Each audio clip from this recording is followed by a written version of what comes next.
The brothers Wisp. The brothers Wisp, brothers Wisp. The brothers Wisp. The brothers. You're now listening.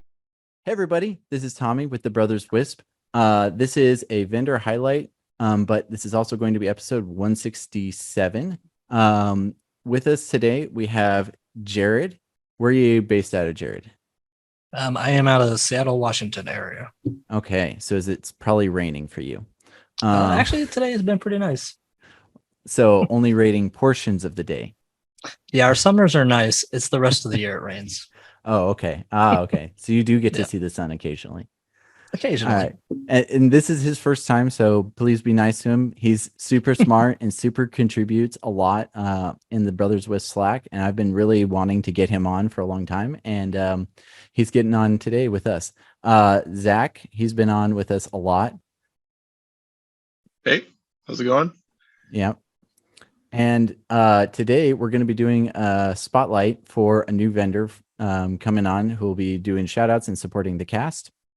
And to my right, I have Man.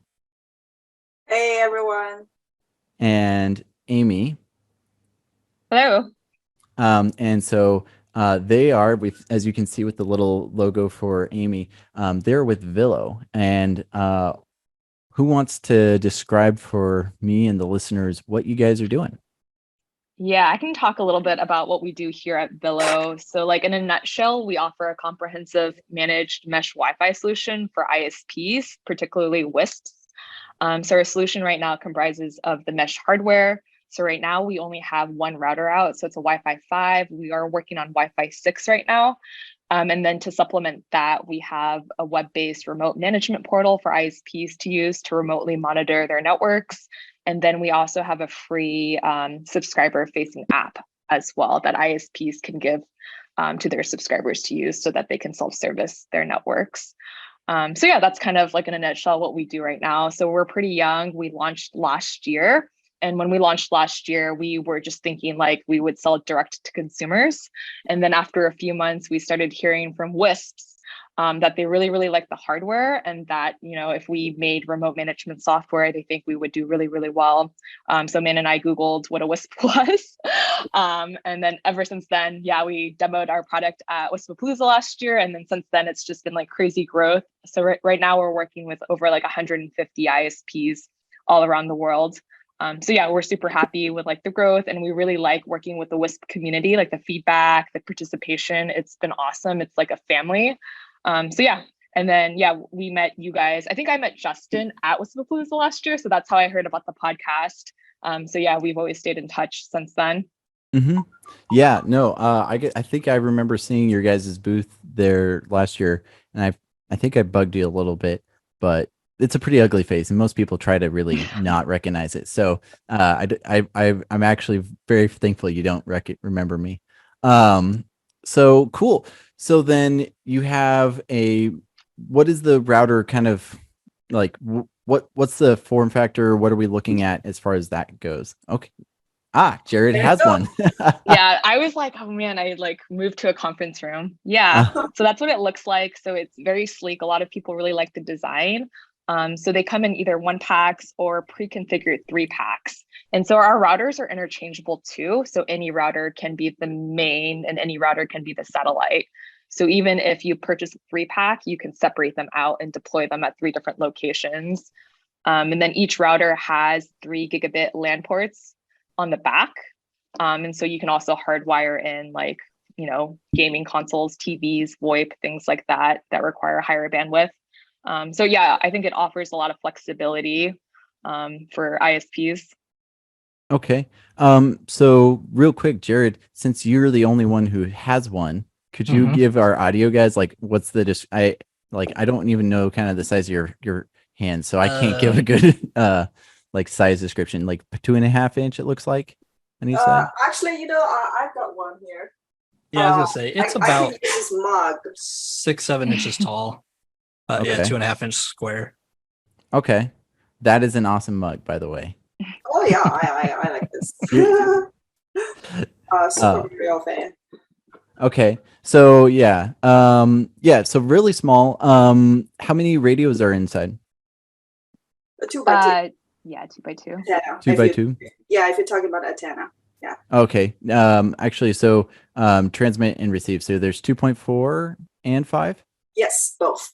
Okay. And then is there a separate like 2.4 or 5 gigahertz that does the backhaul in between for the meshing, or is it just the 5 gigahertz or which radio does the meshing? 5G actually. We Okay. matched on 5. Yeah, 5G. Okay. 5G on 1. Yeah. Okay. So Jared, you've been playing with them. Did you what have you guys been doing with them? Yeah, so just to preface kind of where I'm coming from, I manage a wireless ISP in the Seattle area, and we do primarily commercial. We're 98% commercial. We do very little residential. To me, this screams residential, which I think is kind of where it's geared toward, right? I was interested in it as for small business, mom and pop, where a single router covers the office kind of thing. I am curious, do you guys have plans for other form factors, like the traditional AP style form factor? Yeah, that's what we've started hearing more from ISPs. Because when we launched, we were mainly thinking residential, but now we have a lot of ISPs that do MDUs or small businesses. Mm-hmm. So we're starting to think about like wall mounts, ceiling mounts, other form factors as well. So the Wi-Fi 6 we're working on right now will actually still be the same form factor. But we're just evaluating other options. Okay. Okay. Yeah, that's very cool. And then so I can separate them up. One device can be any one of the three can be a router, and I can combine any of the three. Is there a maximum size of like how large I can make the mesh? Yeah, we say theoretically no more than 8 nodes per network. Yeah. Because otherwise you'll start to see degradation. If you want to Okay. go result, yeah. Yeah. Okay. So can't go super huge and large. Zach, Does did that you matter? Sorry. Does that matter if they're wired? Like if you're not actually using the mesh, but I'm just deploying these around an office plugged in, It does that matter on the It size? does matter. It's still like it's both for like a wired and a wireless. We recommend like no more than 9 Okay.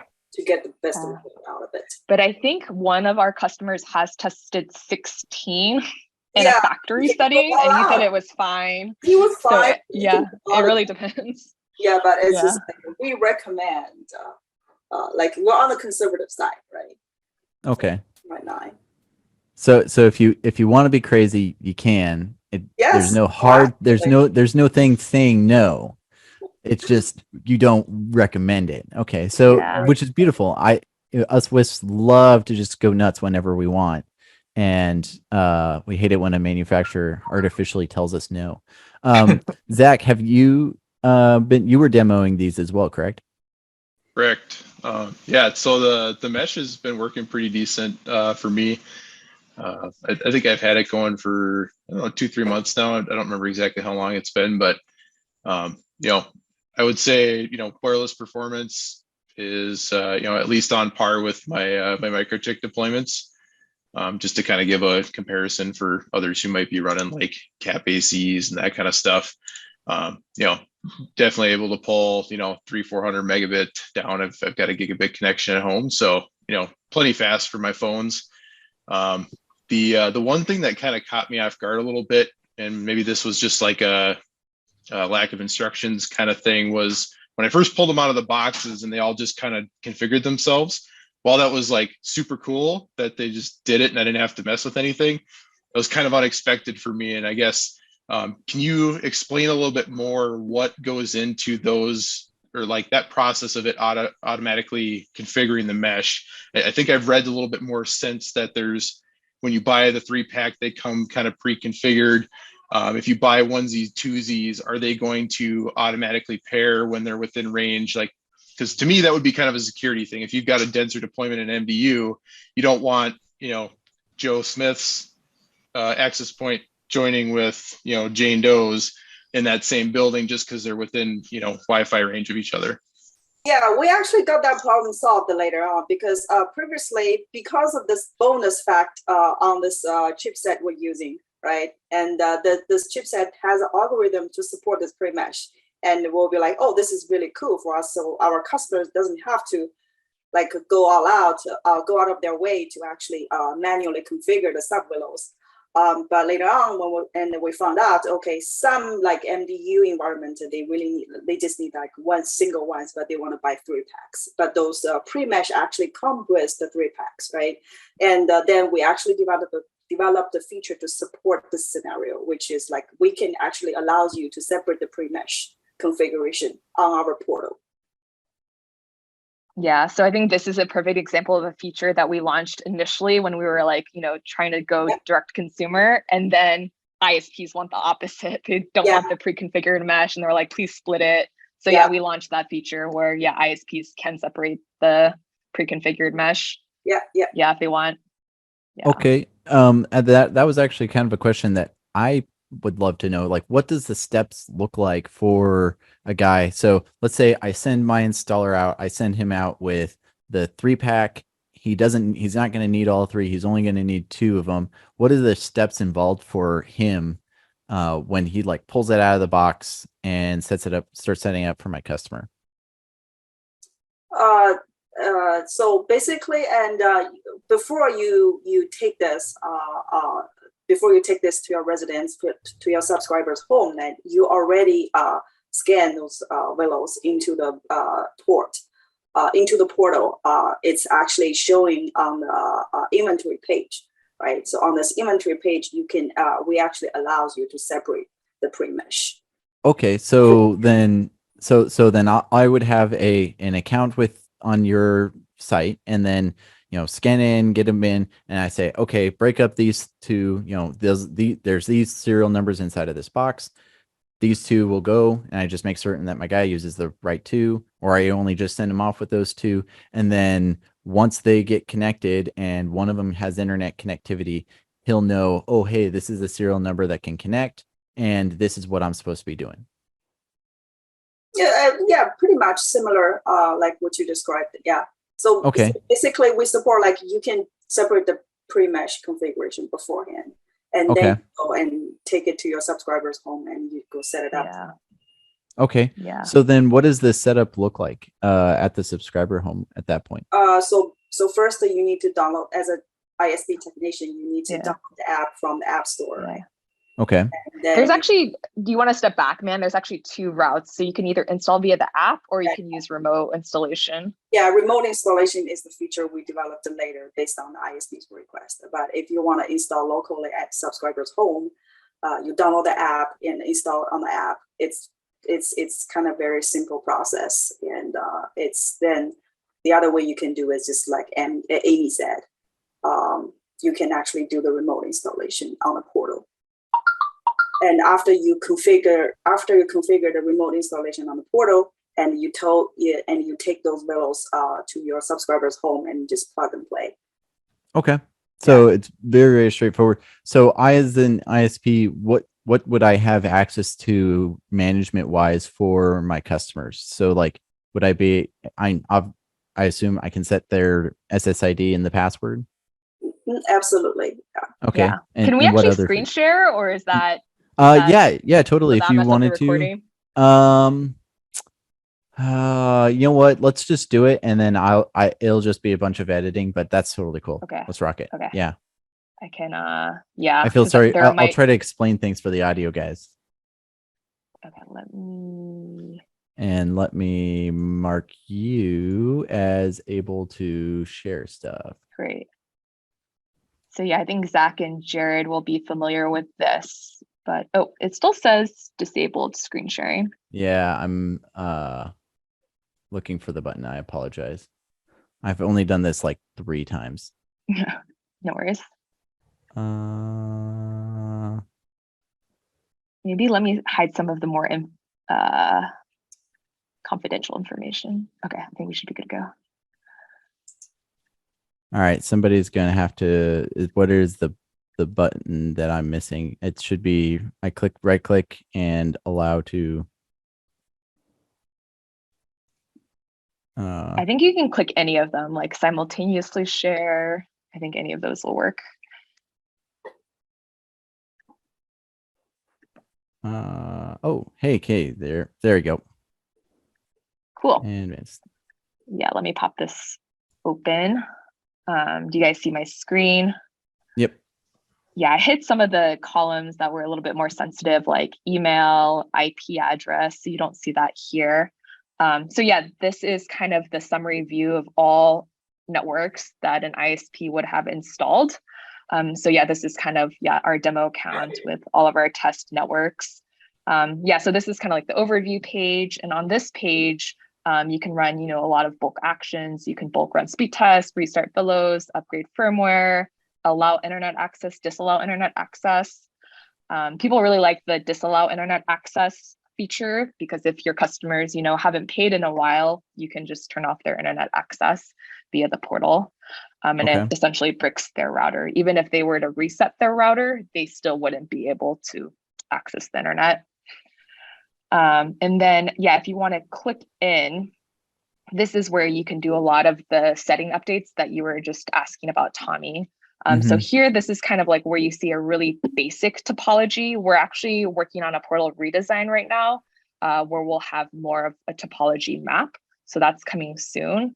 So you can see, these sub-Vilos are wirelessly connected to the main. This is their RSSI. You can see the signal history, like if a customer, reported outages or bad performance like a week ago, right? Like you could look back a week. You could see connected devices, IP, MAC, etc. Firmware version. And then I think the devices page is the one that most ISPs use for troubleshooting. Let me click on a network that has more information. Should I use the MAN is testing network, man? Yeah. Yeah, and so this has all the connected device data. So you also see RSSI history, and then you get a real-time upload download speed snapshot, and then you can see like what router they're connected to and what the connection type is. So if they're on 5 gigahertz 2.4, or if they're hardwired in. So you can very quickly see which device is utilizing connectivity inside of the whole network. If the customer calls in and says, hey, why is my internet really slow? You can go back, you can go over and look at, everything and see, oh, the Xbox is doing an update pretty quick. Yeah, okay. Exactly. Are you able to do bandwidth limiting for the customer, or like prioritization? Oh, hey, this device always gets, high priority versus other devices? Not yet, but that's something on our roadmap. So Okay. for Wi-Fi 6, we'll have QoS like automatically baked in, but for our Wi-Fi 5, that's something we need to add in later on. But it's definitely on our roadmap and is like one of the top requests we've heard from ISPs. Okay. Well, you just stepped in a huge pool of Tommy love, because I am a huge QoS fan, and I love. Do you know what type of QoS protocols you're going to be implementing, like possibly FQ Codal or Cake? It's still under investigation, and we're actually approaching that feature, and we'll think more about it. Well, if you want to implement one, I am a huge fan of both FQ Codal and Cake, and I can get you in contact with a guy who's heavily involved with both, David Tat, and he is. Yeah, we've been talking to him quite a bit, actually. Good, very good. So. You make a very warm feeling in my heart for that, because I love FQ Codal and Cake. It's quite magical. So okay, cool. So you have a lot of different settings and control features. You're able to, I see, and you've got speed testing stuff. You've got various reporting of how much individual devices are using.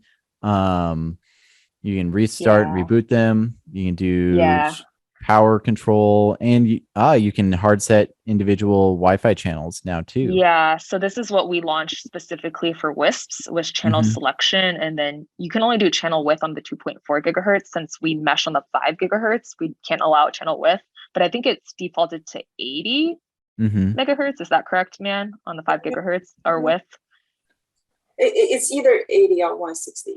Don't quote me here. I don't. I think it's 80. Yeah. I would assume 80 if you're not Wi-Fi 6. 160 would be a Wi-Fi 6 thing. All right. Okay. Okay. And then you can turn off band steering too. Like if you want to split the 2.4 and the 5 gigahertz. And then we have some features that are only available on the app. So one of those features is guest Wi-Fi. So that could add like a third SSID potentially. And then we also have parental controls as well. So those are more like subscriber, customer facing features that we don't have yet in the portal. Okay. So is there two separate apps, one for my technician when he's setting up and one for the customer, or is it just the one app? Currently, it's a shared app, but when Okay. when you use your ISP account, you log into your ISP related features. Okay. Yeah.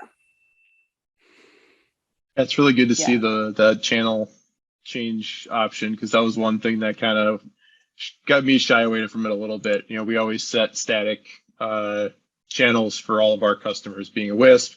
We don't want the in-home router to be interfering with the CPE on the roof. So that's a really good improvement.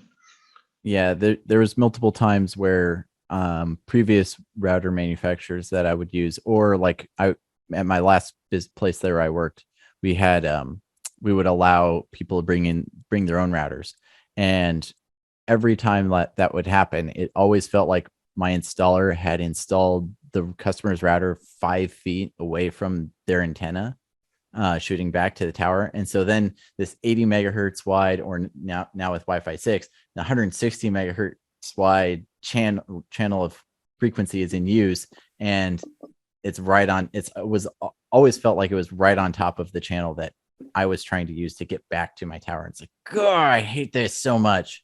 And so I always harassing my techs that don't put like as far away as possible, because we can't trust the customer's router. But that never happens. That's just reality. I think that was So the being able one to control feature that man was like, we must deliver before WISPAPalooza. And so she worked like day and night for like weeks to get that feature done. Yeah, as a WISP, frequency coordination is very important, including the Wi-Fi routers you're deploying. So a lot of cool features in that regard. Jared, did you have like any other thoughts or in your experience, or what was your deployment like? So my deployment, I test them basically here at our office. We have currently, it was when I got these, it was all Unify APs, and I replaced them with these just for a few months just to see how they would go. And it was good. I mean, everything was fine. I did have them all hardwired because they were basically going where other APs already were.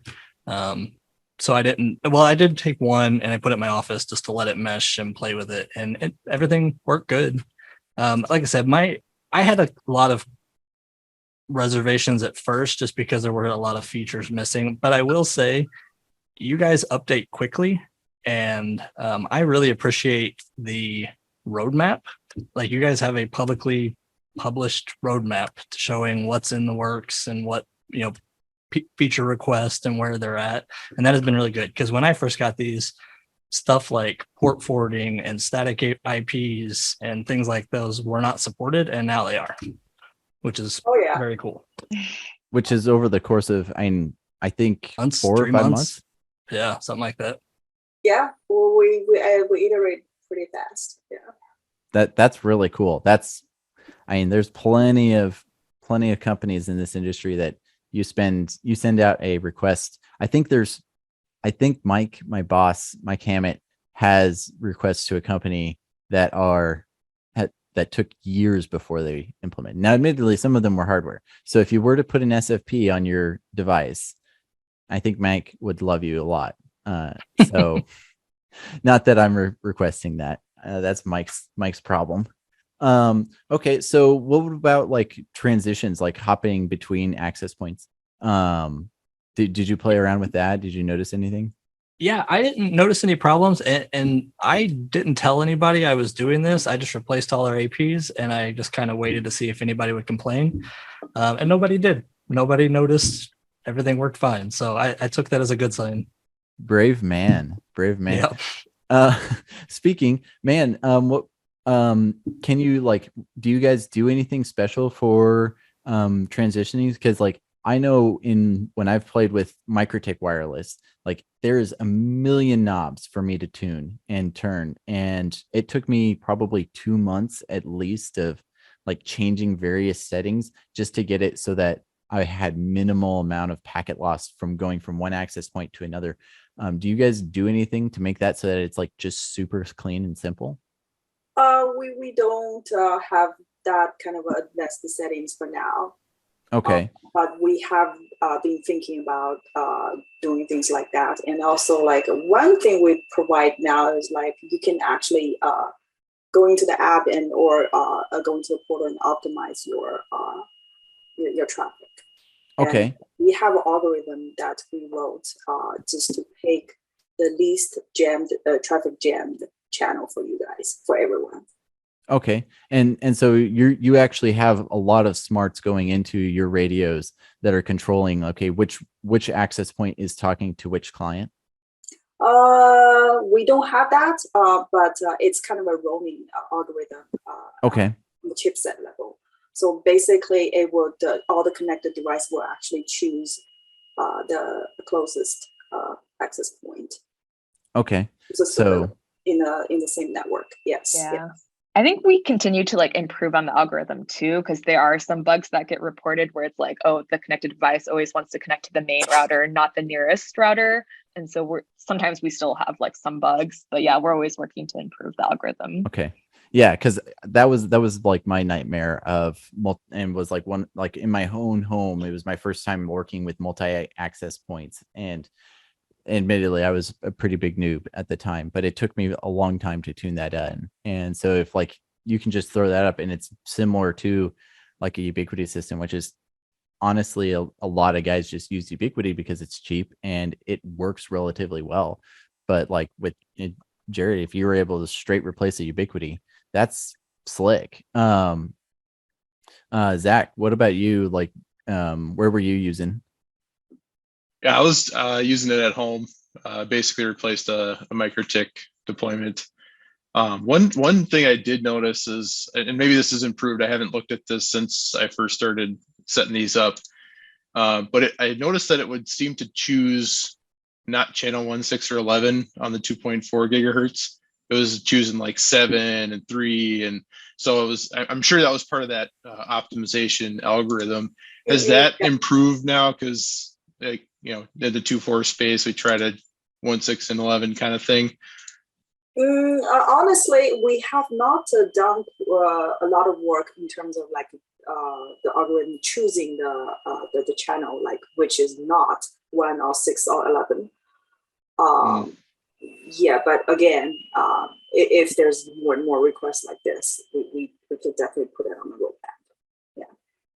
Yeah, it didn't seem to cause any issues, but like I'm only playing with it kind of in my house, and I was generally connected to the 5 gigahertz because I had the band steering and everything enabled. But I did notice when I was running some Wi-Fi scans that those 2.4 channels were popping up on, you know, overlapping channels with my other Wi-Fi. So I've got enough room to play in my house with, you know, 3 channels. I don't have to worry about it too much. But if you were, say, MDU environment, you want to make sure everybody's on one of those 3 channels and have that good channel plan. And now, you know, at the time they didn't have in the ISP portal being able to set that. Now that you can set that, I'd like to see that then from the app as well. Would be really nice. Yes, yeah. Yeah, I'm gonna submit something here to the Trello board too, because I think that the optimization is cool, but it would be nice to be able to say, don't use these specific channels ever. Like this is the channel my backhaul uses. Don't like a use blacklist. Yeah. So we evaluated this request actually a while back, and we decided like this might be it's not completely not feasible, but it will be a challenging feature for us because that require us to have a API on the chipset level to expose a subgroup of a channel list from 1 to 11. That currently on the chipset, it's not supported. So we'll have to talk to the chipset manufacturing and figure out, okay, let's expose this API so we can actually get 1 to 8 instead of 1 to 11. So that's the thing we have to do in order to achieve this goal. But again, it's doable. So speaking of manufacturing stuff, I guess that's kind of a question that some guys are kind of concerned about. Where do you guys make these? Yeah, we make them in China and then Southeast Asia. Okay.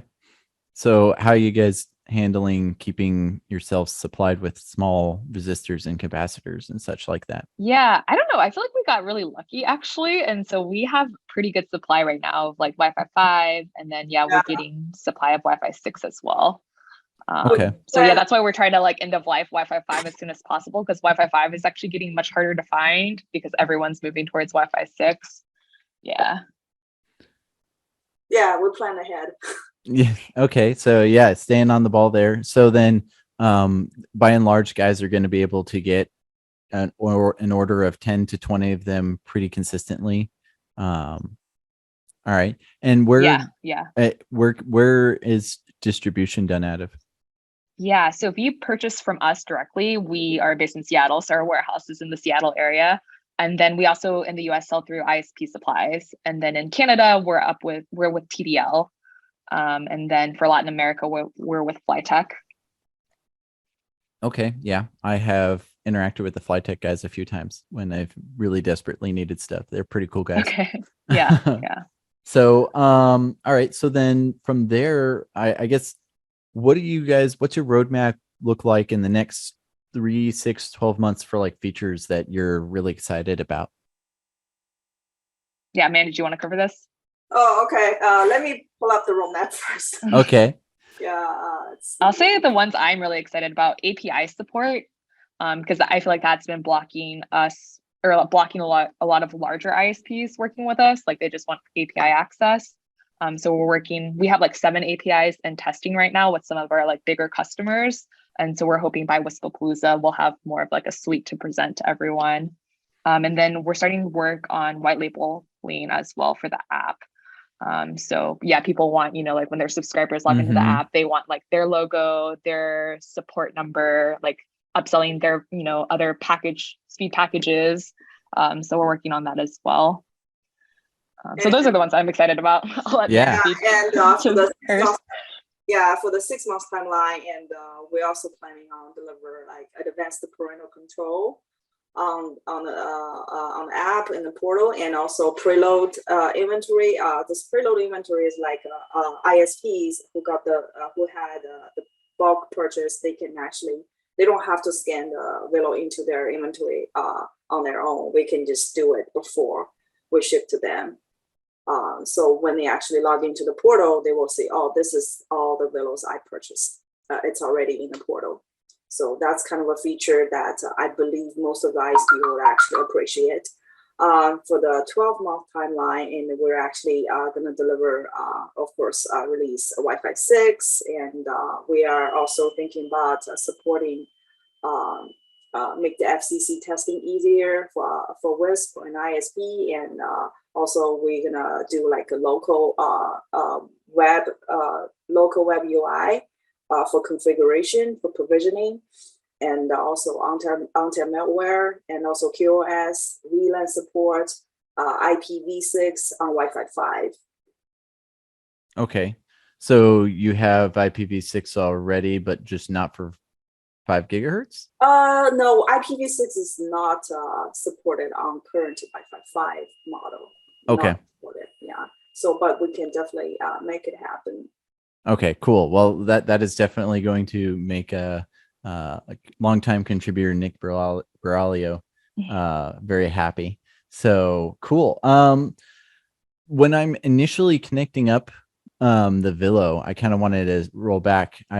So when I'm connecting it up at the customer's location, what does that setup look like? Like, do I just literally give it internet connectivity as long as it gets a PUP and IP that it can reach, whatever the Vilo servers are, it's going to be able to do that? Is it statically? Am I able to give it a static IP? Does it need DHCP? Can it do PPoE? Yeah, Anything we like that? actually all these three, because in the very beginning when we launched this this model, we only supported DHCP and the PPoE setup. But later Mhm. on, we supported static IP as well. So currently, we actually support three types of connection. Okay, so you do the three standards: Mhm. PPoE, Are you static, and DH. Yeah, sorry. So with the setup on the app, so I just set up one of these again just to see if anything had changed since the last time I messed with it. But are you able to set the static during that setup process, or is that something that has to be done from the web portal?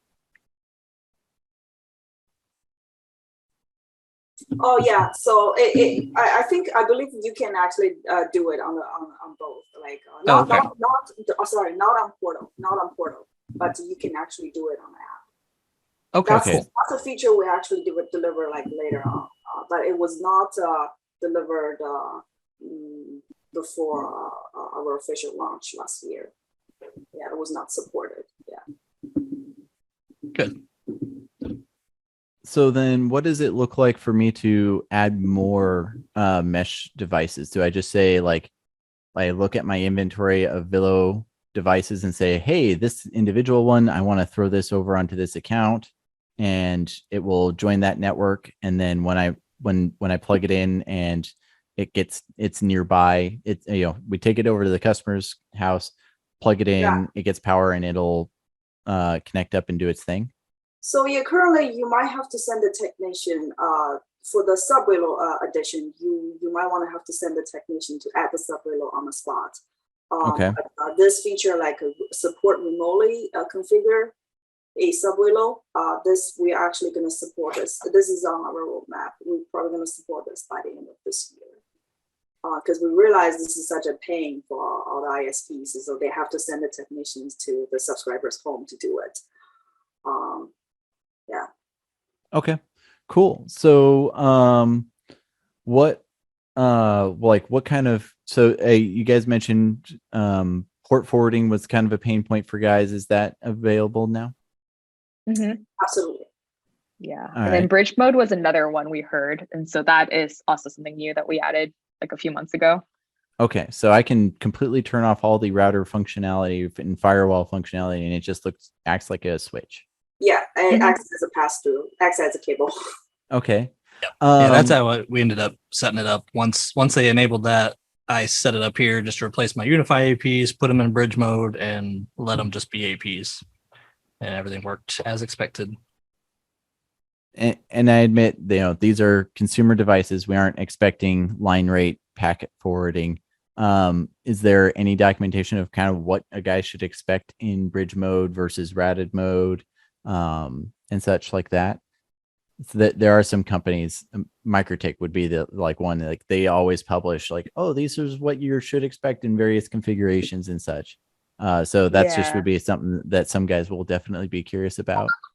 Yeah, I think that would be cool to have actually, if you could send over the Microtik documentation, because there are some features that are no longer available, right? If you have bridge mode enabled, like connected device data, usage report. And a lot of people are pushing back, being like, oh, you should still be able to see this data in bridge mode. And we're like, oh, we don't think so. But I don't know. Like, that's why it's like, it'd be good to know. I don't know if like people are doing bridge mode differently. Yeah, like who should we be benchmarking against? Yeah. So if Vilo's in bridge mode, like, and there's an upper level routers or whatever, like we the Vilos itself as a pass through, we cannot really see whatever going on at the upper layer. Yeah, so at the hardware layer. Yeah. The best thing to do is like we'll turn off a bunch of features, and this is also something that other competitors are doing as well. Like for example, they do not have like a guest Wi-Fi or parental control when it's in bridge mode. I think that's the thing that makes the most sense. So yeah. So and what about performance wise? Do you know kind of like what like speed wise, like can it do line rate? And I don't expect it to do line rate forwarding when I have a bunch of firewall rules and port forwards and such like that. Do you have like kind of a graph of like, okay, this is how much it's going to slow down as I throw more stuff and more configurations on it? we do not have a insight like that. Okay. Yeah. Cool. All right. Zach, did you have any other thoughts or kind of any questions that you were wanting to kind of follow up with? No, I think the big ones that I had before, like a number of them have been addressed already. Kind of like Jared was saying, like the port forwarding, static IPs, that kind of thing. I guess one question I did have was kind of around the parental control. If you can share what your vision is for that, because there was kind of some, I guess, limitations from my point of view on like how that was configured, give it a URL. How is it doing the matching? It seems like you had to like disconnect the device and reconnect it before that would actually start enforcing that new policy. We don't necessarily have to spend too much time on what it is now, but what's the roadmap for that? What does it look like coming up? So as you all know, like the current parental control on app is like very basic. But going forward, the approach we're going to take in the future for advanced parental controls is we're going to actually cooperate with another third-party platform. There's multiple options for us to choose. There's like a Circle One or Bark. We're still like in the talks of multiple like platforms and third-party to see if we can cooperate with them. So that way we can actually provide the up-to-date experience, the best experience. Because they know what website to block compared as opposed to us. We have to find it's going to be much challenging for us to find that information. Yeah.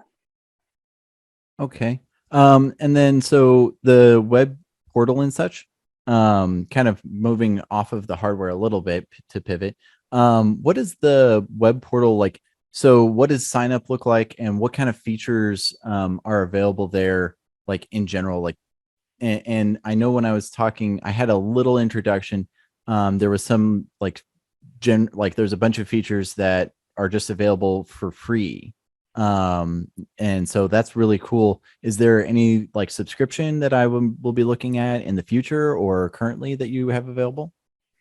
Yeah, so it's free currently with purchase of hardware, but we are thinking of starting to charge sometime next year, just given how much we're investing in the portal. Because originally we launched it like at WISPAPALOZA last year just to see what the interest would be like, right? And now there's just like a ton of customers. But yeah, we think pricing will be pretty similar to like competitors like Deco probably. And we want to keep it in line with like our hardware pricing philosophy. So yeah, I think we'll charge something like that for basic access to the portal, and then like API access, white label, some of these like additional features would be add-on costs that are optional depending on if the ISP wants them or not. So that's kind of our vision right now for pricing of the software. Okay, so like I could say, hey, I don't care about having my app white labeled. My customers don't care. They just want it to work. I don't need it to be super and fancy, but Jared over here, who's running a real business and wants to differentiate himself a little bit, he could say, hey, you know what? I actually will get a lot of benefit out of that white labeling and having everything look and be a unified system. Mm-hmm. And Yeah, you'll both so it'd be be like choose your own adventure, kind of like how Yeah. our hardware is a little bit choose your own adventure right now. So yeah, Great. Cool. we don't want to like force everyone to, like sign a like whatever, a multi-$1,000 license per year. Like we know that's not realistic for a lot of WISPs. So yeah. So what's the like supported, like how long should a guy, if he's purchasing today, how long is he looking at? You're already talking about moving to Wi-Fi 6 hardware because the Wi-Fi 5E is really hard to get. What's the support look like moving forward? Like how long will that be connectable back to the online portal and updates, feature updates versus security updates?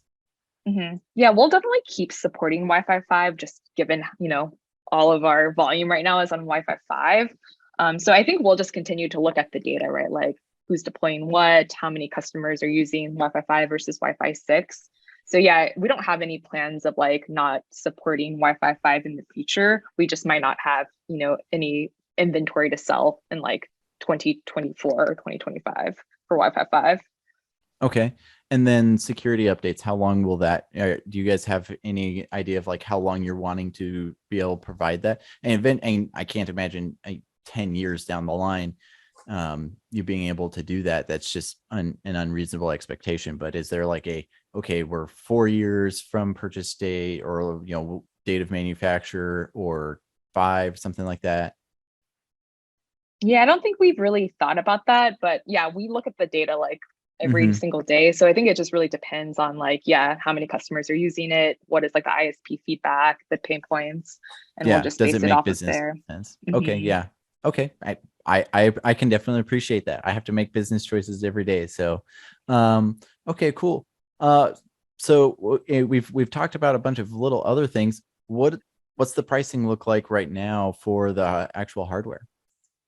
Yeah, so ISPs get about $3 off per router. So our MSRP is like $99.99 for the 3-pack. And so if ISPs buy in bulk, like on our website, it's $89.99. And then I think our distributors offer pretty similar pricing.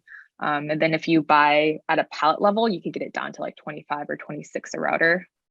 Okay, so you can get some pretty serious amounts of hardware for pretty reasonable price.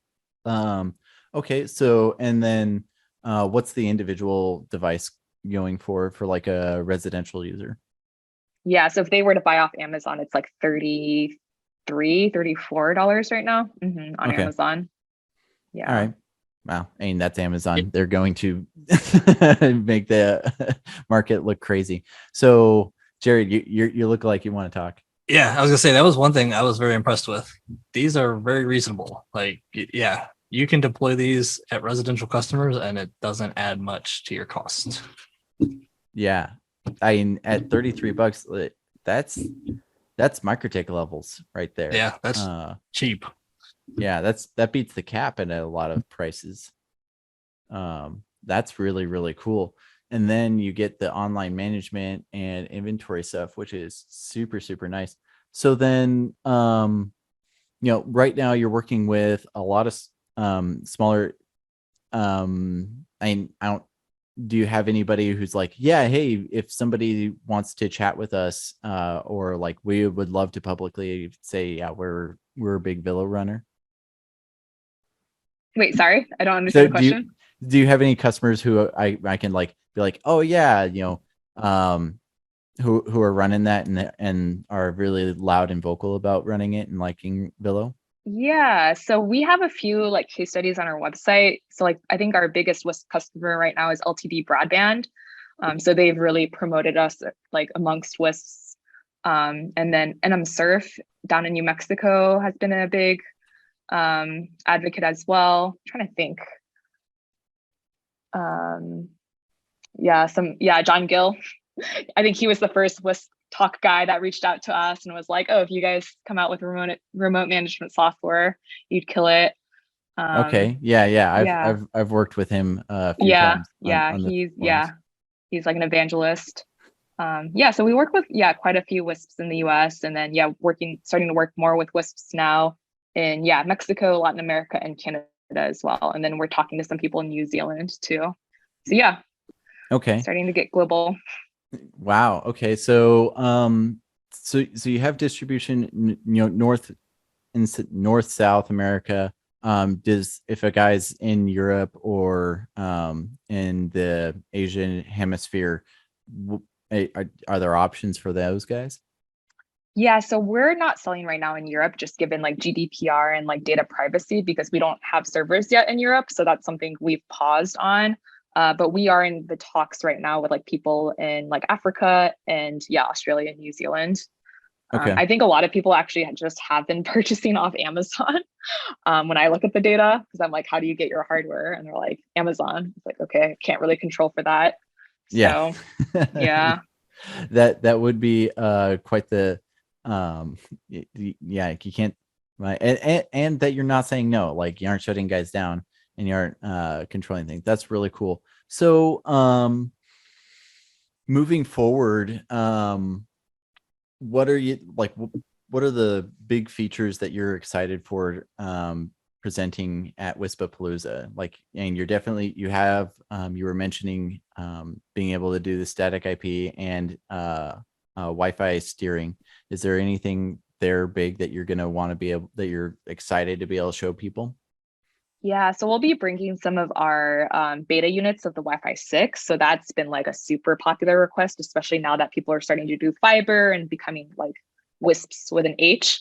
And so we'll be demoing like the Wi-Fi 6 hardware. We'll be showing off the APIs as well. And then something we hadn't mentioned is, so yeah, as you've seen, like the portal is a little like simple and very like straightforward. And so Man's actually been working the last few months on a redesign to make it like more intuitive for customers. And then we'll have more like, what do you call it, like predictive analytical data as well. Because right now it's kind of like in a tabular form, right? And you have to sort yourself and search yourself. So we'll have more of like a dashboard view being like, oh yeah, these are the customers that are offline right now. You might want to check into them. We'll have like a map of like outages. So yeah, it'll be a lot more proactive support going forward in the portal. Okay, that's actually full management wise. That's really, really handy. So you mentioned APIs. Did you have anything like, are you guys working at all for integrations for various billing systems?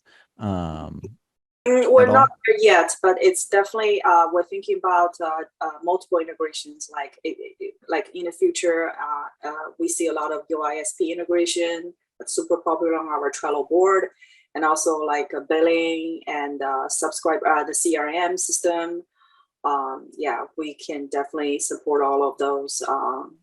It's on our roadmap for the future, but not the near future, like maybe next year. Okay. Q2, Q3, or even Q4. It depends on our resources. Yeah. Okay. Well, my company is running Zone. I can't even trust that it's going to have support for various things from day to day. So so I can't blame you. But that you're working towards integration, that's really awesome. So like, for API, for API, the highest priority for now is so the larger ISPs can actually call our APIs on their platform because they have in-house developers to get the data and set the data on Vilo. That's the highest priority for now. Yeah. So I guess there's a lot of, you guys have really answered a lot of my questions. This is going to be kind of a little bit obscure. What chipset are you guys actually running? It's Realtek. Realtek? Okay. All right. But we're moving to MediaTek for Wi-Fi 6. Yeah. Yeah, Wi-Fi 6 is MTK, and Okay. Can you talk about a specific chipset and like various CPU that you guys are rocking? So it's not up to date. Okay. So yeah, I let's just put it that way. It's not up to date. But for our newer model, Wi-Fi 6, we're definitely gonna be much more advanced. Okay. All right. So, cool. Yeah, I think if you find, like, I think our data sheet is somewhere on the website. I think it's like in there. Yeah, somewhere. I was like clicking around a little bit and like, oh, maybe it's somewhere in here, but that'll be a follow-up thing. So, all right, well, cool. So, you guys are going to be at WISPAPalooza. That's October 8th, I think. 3rd through 6th. 3rd through the 6th. I just booked my plane tickets today, so that's why I know. Oh, okay. I was like, man, she is so good. I'm on top of it. Are there going to be any other conferences that you guys will be at? We're thinking of going to the one in Canada that's also in October, but we're still deciding. That one's like very expensive, so we're just trying to see if we can work with one of our Canadian distributors and like split the costs. Okay. Yeah, but if there are any other conferences you think we should be going to, let us know, because that's something that we're ready to. Yeah, I always like to travel, so. Well, cool. We're down to go. Yeah. All right. Well, guys, once again, we had a Facebook post I think it was yesterday, about people letting the Brothers WISP know. We are the longest running ISP based podcast in the industry for small ISPs. I don't know of really any others, and like the big stuff or bigger ISPs. So if you're got a show, let us know, and I can let Vilo know, and then we can all meet up and hang out and say hi. So, well, cool. So, Amy, do you have any like last words that you want to say for guys? I guess, yeah, if you guys are interested in learning more about Vilo, you can reach out to, can I like submit my email here or something? Oh yeah, sure. Or- I'll put your email everywhere. Okay. I'll do our general email. But Yeah, it's sales at Vilo, so VILO living.com. Okay. So that's monitored by the sales team. So yeah, we can send you guys samples, set you up for a demo, a portal account. Yeah, get you guys onboarded. Yeah, and then if you wanted to shoot me your email, I can share it with the Little Brothers WISP into the Slack group, and that will just be the little group. And hey, that's another benefit for participating is you get to talk to our vendors. Man, do you have any other things that you want to say for the guys before we sign out? I think I'm good, and thank you for the opportunity. Cool. For me to talk here. Yeah. All right. Yeah, well, we also have a Facebook group for Vilo customers and potentials. So I think if you Google like Vilo Living ISP chapter on Facebook, we have about like 300 people in there. So you can kind of see like what other ISPs are saying about us, like what the feedback is. And then we do post like updates in there as well. So that's another way to stay up to date on like what we're doing. Yeah, there's definitely, I actually have been seeing a lot of posts about you guys in WISP Talk. So definitely, and I think I've seen John talk about you guys at least a couple times. But all right, well, Jared, if people out on the internet want to get a hold of you, how should they go about doing that? I am not very social, but you can find me in the Little Brothers WISP Slack group pretty much every day. That dude, he may claim to not be social, but he answers questions like a fiend. Yeah, I don't do the Facebook and all that kind of stuff, but I do like the smaller groups. Yeah, well, you're not like me who loves to get into an argument all That's the time. the problem. I'll fall down a rabbit hole and I'll spend half my day arguing with people on the internet. So I don't want to do that. See, that's the only reason I have Facebook. So, Zach, if guys are wanting to get a hold of you out on the internet, how do they do that? Yeah, same Little Brothers WISP Slack or my blog, zachbiles.net. It's been a little vacant lately, but I occasionally post kind of weird random stuff that I run across on there. Okay, cool. Well, thanks guys. We'll catch you guys later. And if I will also be posting a link to Vilo's website, and I'll have their email down below for sales and any other relative notes. Those will be down below as well. So feel free to check all that out. Check them out. They're sponsoring the cast. They which helps pay for various stuff, including mics, all the other little and sundry things, us to be able to go to various conferences and such. So yeah, if you guys want to join in on the Little Brothers WISP, you can go to patreon.com/The Brothers WISP. Throw us a couple bones every month. That helps us run the podcast and do various things. And it'll be basically the reason I get to go to the WISPAPALOZA this year. So you guys take care. Catch us there, and we'll see you guys here in a couple weeks. Bye. Thank you guys. All right. Listening to Greg, it's the Brothers WISP. Let's take a ride through space on this mothership. Wireless networking. We talk about equipment and methodology, so sit back and start learning. Lighten up the tower so people can start searching. Shooting up the web in neighborhoods, net surfing. We got horrible jokes, we're loud and annoying, but we're informative facts, we're not disappointing. Just give us a listen, cause fun is the mission. I'm telling you, you don't know what you are missing. Ideas and some good comedy given. If you missed the show already, don't worry, you're forgiven.